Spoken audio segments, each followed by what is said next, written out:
안녕하십니까? 8월 3일 화요일 인도네시아 헤드라인 시작합니다. 첫 번째 소식입니다.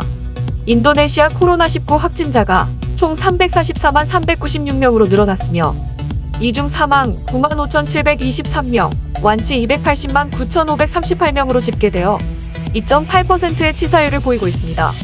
인도네시아의 코로나19 일일 확진자 수는 4만 명대 수준에서 큰 폭으로 증감을 반복하고 있으며 매일 1,500명 이상의 사망자가 발생하여 타국가 대비 매우 많은 사망자가 집계되고 있습니다. 주 인도네시아 한국대사관에 따르면 을라빠가 등의 병원에서 60대 한인 남성이 코로나 치료를 받던 중 숨졌습니다. 이에 대사관 집계상 한인 사망자는 18명으로 증가하였으며 누적 확진자 344명으로 나타났습니다. 하지만 대사관 신고가 의무적이지 않아 통계에 포함되지 않은 수가 많으며 귀국 후 확진 및 한인병원 진료인원 등을 따지면 1,000명 이상 감염된 것으로 추정되고 있습니다. 특히 6월 말 7월 초에는 거의 매일 에어 앰뷸런스가 한인 환자를 귀국시켰고 경증 환자를 위한 전세기도 2차례 운행되어 총 84명이 에어 앰뷸런스와 전세기를 타고 한국으로 이송됐습니다. 대사관은 코로나 감염이 의심될 때는 조기에 진단의 의사 처방 받는 것이 중요하다며 의사 진단 없이 해열제, 항생제를 복용하면서 집에서 견디다가 악화되면 골든타임이 지나 병원에서도 치료하기가 어렵다고 지속해서 공지하고 있습니다. 최근 미국 매사추세츠의 한 마을에서 대규모 행사에 참석했던 사람들이 잇따라 코로나19 확진 판정을 받으며 현재까지 900명 이상의 확진자가 발생했습니다. 질병통제예방센터가 확진자 469명을 대상으로 조사한 결과 74%가 백신 접종을 마친 사람들이었으며 90%가 델타 변이 감염자였습니다. 특히 백신 접종 감염자와 미접종 감염자들 모두 검출된 바이러스의 양은 비슷했기 때문에 델타 변이의 경우 백신을 맞든 안 맞든 전파력의 차이가 거의 없었습니다. CDC에 따르면 기존 코로나 바이러스의 전파력은 일반 감기 정도로 환자 1명이 평균 2에서 3명을 감염시킨 반면 델타 변이는 전파력이 강해 환자 1명이 5명에서 최대 9명까지 감염시킬 수 있습니다. 다만 보건당국은 백신을 맞으면 중증질환이나 사망 위험을 10분의 1로 낮출 수 있다며 백신을 꼭 맞으라고 당부했습니다.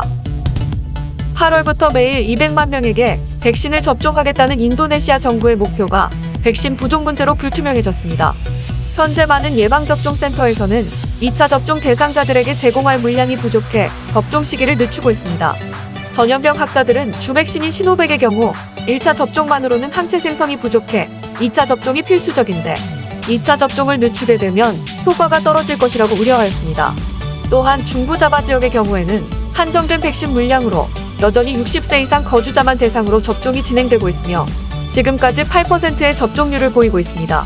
보건부에 따르면 28일 기준 두 번째 접종 진척률은 자카르타와 발리의 경우 20%를 넘어섰으나 북부 말루쿠주와 서부 수마트라주, 람풍주는 5% 미만에 그치고 있는 등 지역별로 격차가 발생하고 있습니다. 인도네시아 정부는 백신 접종을 마친 사람에게만 쇼핑몰 입장을 허용하는 방안을 검토하고 있습니다. 이와 같이 감염 위험을 억제하면서 영업 재개를 허용하는 움직임에 대해 경제계는 일제히 환영의 목소리를 내고 있으나 대부분의 지역에서 백신 접종 진척이 부진한 점을 들며 반대하는 의견도 있습니다.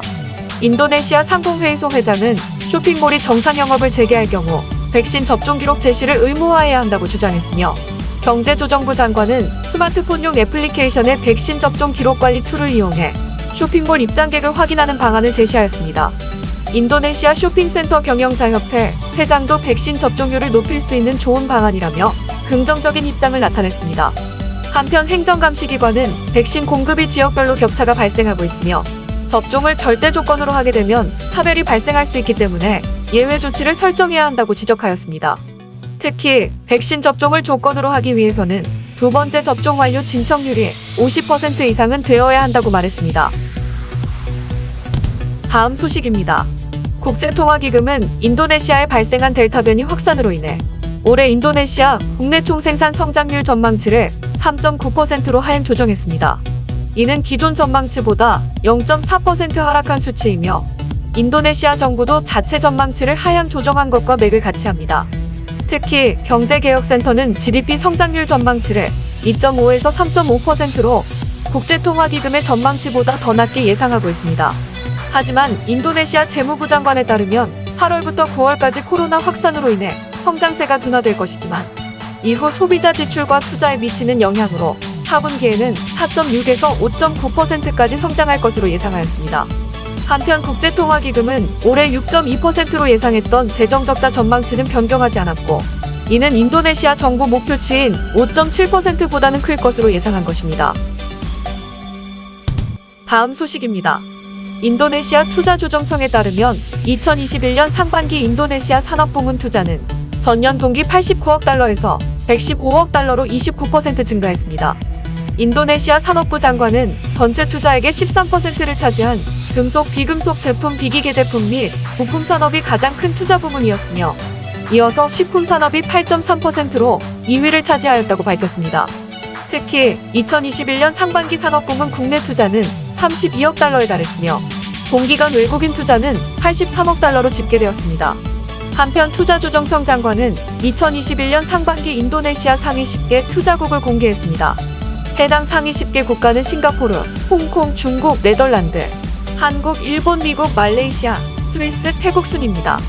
특히 네덜란드가 2분기 전체 외국인 직접 투자의 13.8%인 11억 달러를 투자하여 인도네시아에서 4위 투자국이 되었다고 강조했습니다. 다음 소식입니다. 멀티 서비스 플랫폼 고젝과 전자상거래업체 토코피디아가 합병해 출범한 인도네시아 최대 스타트업 고투그룹이 인도네시아와 미국 증시 상장을 앞두고 20억 달러 규모의 펀딩 유치에 나선다고 외신들이 보도했습니다. 고투는 올해 하반기 중 인도네시아 증시 상장을 거쳐 미국 증시 상장을 추진한다는 방침으로 상장 시 기업 가치는 250억에서 300억 달러로 추산되고 있습니다. 인도네시아 역사상 최대 규모인 두 유니콘 기업의 합병은 전자상거래를 중심으로 다양한 서비스를 제공하는 최근 비즈니스 트렌드에 발맞추어 조직을 재편하기 위함으로 해석될 수 있습니다. 특히 동남아시아에서 시장 점유율을 크게 키우고 있는 쇼피가 인도네시아에서도 전자상거래 순위 1위를 위협하고 있으며, 쇼피이츠의 음식 배달 서비스를 시작으로 멀티 서비스 플랫폼으로의 확장을 진행하고 있는 가운데, 고투그룹은 이에 대항할 경쟁력 확보와 전략적 우위를 점하기 위하여 이번 펀딩을 준비하고 있는 것으로 보입니다. 인도네시아 토종기업 고투그룹이 이번 펀딩으로 글로벌 기업과의 경쟁에서 이길 수 있을지 비추가 주목되고 있습니다.